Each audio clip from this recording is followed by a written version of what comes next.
Alright, so here is the best way on how you can change Valorant server.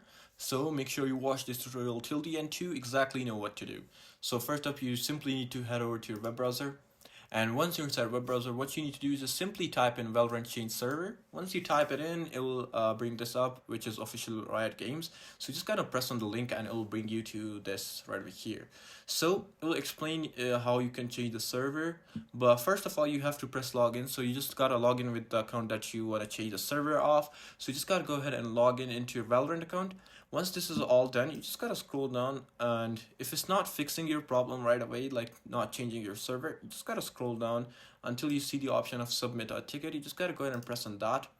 Once you press on submit a ticket option, it will bring up a pile of details that you need to fill in according to what kind of platform are you on, and what kind of, they'll just ask you questions about you, and then in the end what they will ask what you want to do. So you just gotta submit the ticket of you changing the server. Just simply fill that out, and once this is done, they'll contact you and they'll reach out to you directly and through email and everything. And then after that, you can just simply change your server of Valorant. So yeah, this is it. I hope this tutorial actually helped you out. I'll see you soon.